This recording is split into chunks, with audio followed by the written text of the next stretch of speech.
శ్రీ గురుభ్యో నమ. హరి ఓం. మీ వీరభద్రరావు మామిళ్ళపల్లి ప్రజెంట్స్. అందరికీ నమస్కారం. మా తల్లిదండ్రులు నమస్కారాలు, గురువులు నమస్కారాలు. ఈరోజు వైకుంఠపాళి అనేటువంటి ఒక విచిత్రమైనటువంటి ఆట గురించి తెలుసుకుందాం.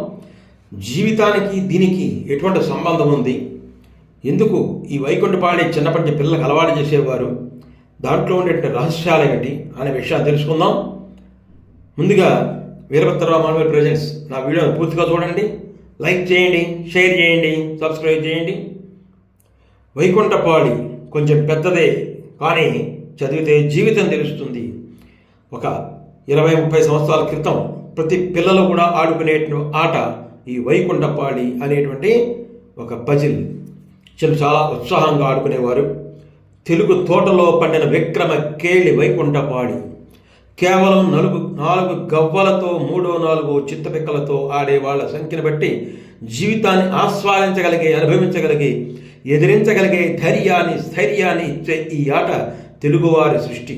ఇందులో తెలుగు సంస్కృతిలో కనబడుతుంది మనకి. ఇందులో 11 వరుసలు ఉంటాయి. ఒక్కొక్క వరుసలో 11 గడులు ఉంటాయి.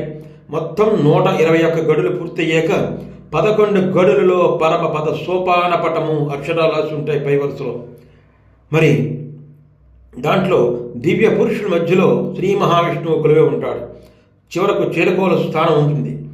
అక్కడికి చేరుకునే వరకు ఆట ఆడుతూనే ఉండవలసిందే. జీవితంలో కూడా చివరికి శ్రీ మహావిష్ణువు చేరవలసిందే. దానికి మార్గాలేంటి అనేది కూడా దీంట్లో చెప్పబడుతోంది. 11 అంటే సంస్కృతంలో ఏకాదశి వ్రతం భారతీయులకు ఆచరణీయం. ఏకాదశి మహాపర్వదినం. అందుకోసమే 11 ఏళ్ళ వరుసగా ఏకాదశి వ్రతం చేస్తే పరమపదం చేరుకోవచ్చు అనేది పురాణ కథనం. ఇది ఆధ్యాత్మికం. మరి గెలుపు ఓటములు అనేది మానసిక అనుభూతులు. పరమపదం చేరుకోవడం ఆధ్యాత్మిక పరమార్థం కదా. మరి అరచేతిలో వైకుంఠం, ఇది ఒక రకంగా అరచేతిలో వైకుంఠం. మరి ఇందులో వ్యక్తిత్వ వికాస సూత్రాలు చాలా ఉన్నాయి. ఏమిటంటే చాలా కళ్ళల్లో ఏదో ఒక బొమ్మ, దానికి ఒక పేరు ఖచ్చితంగా ఉంటాయి. కొన్ని గళ్ళు అడ్డంగా దాటేస్తూ నిత్యం ఊరిస్తాయి. కొన్ని గళ్ళు అమాంతం దించేస్తూ ఉంటాయి. అంతలో ఉత్సాహం, అంతలో నిరుత్సాహం, ఇలాంటివి కనబడుతూ ఉంటాయి. మరి ఈ ఆటలో పాములు, నిచ్చెన గడుల్లోని పేర్లను నిశ్చితంగా పరిశీలిస్తే అద్భుత రహస్యాలు కనిపిస్తాయి. ఉదాహరణకు 75వ గడిలో ఒక పాము తల దగ్గర కర్కూటకుడు అని రాసి ఉంటుంది. దాని తోక 10వ గడిలోకి పోగుతుంది. అక్కడ పంది బొమ్మ ఉంటుంది. పాము కరవడం వల్ల కిందికి రావడం అనేది పైకి కనిపించే విషయం. జీవితంలో కర్కోటకంగా వివరిస్తే వచ్చే జన్మలో పందే పుడతాడు అనేది ఆధ్యాత్మిక హెచ్చరిక. పందిలా హీనంగా చూస్తారే వ్యక్తిత్వ పాఠం. అలాగే 55వ గడిలో ఒక పాము తల ఉండి దుర్యోధనుడు అని రాసి ఉంటుంది. దాని తోక 12వ గడిలోకి పాకుతుంది. 43 గడులు కిందికి జారిపోవడం పైకి కనిపించే ఓటమి. దుర్యోధనుడు అసూయక ప్రతిరూపం. దానివల్లే పూర్వంశ క్షయం. అలానే మనము అసూయపడితే జీవితం నరకప్రాయమవుతుంది, సుఖశాంతులు నశిస్తాయి అని చెప్పడం హెచ్చరిక. పాముల అమరిక ఇంత అర్థవంతంగా ఉండే నిచ్చెన ఏర్పాటు మరింత పరమార్థబోధకంగా ఉంటుంది. 63వ గడిలో ఒక నిచ్చెన అడుగు భాగం ఉంటుంది. అక్కడ భక్తి అని రాసి ఉంటుంది. ఒక భక్తిని బొమ్మ ఉంటుంది. దాని కొస 83వ గడి వరకు కొనసాగుతుంది. అక్కడ బ్రహ్మలోకం అని రాసి ఉంటుంది. బ్రహ్మదేవుని చిత్రం ఉంటుంది. భక్తిగా ఉండడమే బ్రహ్మలోకానికి చేరే ఉపాయము అన్నది పరమైతే, ఏ పనైనా దాని మీద భక్తితో చేస్తేనే మంచి ఫలితాలు వస్తాయి అనేది ఏ లోకం. అలాగే 65వ గడిలో ఒక నిచ్చెన వదిలి ఉంటుంది. అక్కడ చిత్తశుద్ధి అని ఉంటుంది. దాని కొస 105వ గడిలో ఉంటుంది. అక్కడ మహాలోకం అని ఉంటుంది. మొత్తం వైకుంఠపాడిలో ఇదే పెద్ద నిచ్చెన. 40 గడులు అమాంతం ఎగబాగవచ్చు. ఇదంతా పైకి ఆశపట్టే విధానం. చిత్తశుద్ధి ఉంటే మహాలోకాలు నీకోసం ఎదురు చూస్తూ ఉంటాయని అంతరార్థం. లోకంలో మహానుభావుడిగా కీర్తి పొందుతారు విశేషార్థం. ఏ చిత్తశుద్ధి కొరవడం వల్ల ఇలాంటి దేశం అవినీతి ఊబిలో కురుకుపోయిందో అటువంటి చిత్తశుద్ధి ప్రాధాన్యాన్ని చిన్నతనంలోనే పిల్లలకు ఆట రూపంలో నేర్పిన ఏకైక జాతి మన తెలుగు జాతి. ఇంత గొప్ప విషయాన్ని చెబుతూనే చింతనే పొంచి ఉన్న ముప్పును గుర్తించి జాగ్రత్త పడడం ఈ ఆట ప్రత్యేకత.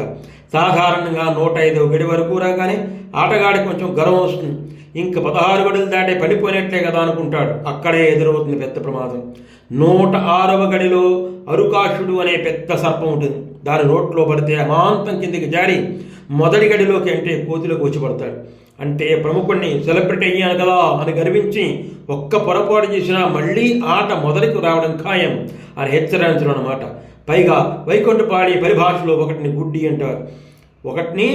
అంటారు. అంటే ఎంత పెద్ద స్థానంలో ఉన్నా గర్వించి ఒక గుడ్డి పని చేసినా మళ్ళీ కిందికి జారిపోవడం తప్పదని చెప్పడం. ఇంత జరిగినా ఆట మానకూడని పరిస్థితి ఇందులో విచిత్రమైన విషయం.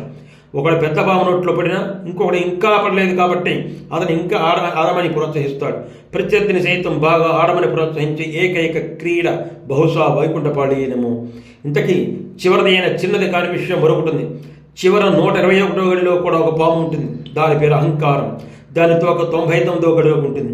అంటే 106లో అరుకాశుని దాటిన, 115లో వైకుంఠంలో ప్రవేశించిన, 117లో కైలాసంలో దివ్యాన్ని పొందిన, చివరకు 121లో అహంకారానికి లోనైతే తిరిగి రాక్షస జన్మ తప్పదు అని హెచ్చరిక. బ్రహ్మ రుద్రాది దేవతలను తపస్సులతో ప్రసన్నం చేసుకుని మహాభోగాలు అనుభవించి లోకాలని జయించిన హిరణ్యకశిప రావణాసురాది వీరులు చివరకు రాక్షసులే దుర్మరణం పాల్గొనడానికి ఈ అహంకారమే కారణం కదా. అంతిమంగా అహంకారం మమకారం అనే రెండింటినీ జయించిన వాడే పరమపదం చేరుకోగలడు. సారాంశం: జీవితమే ఒక వైకుంఠపాళి. నిజం తెలుసుకోబాయి.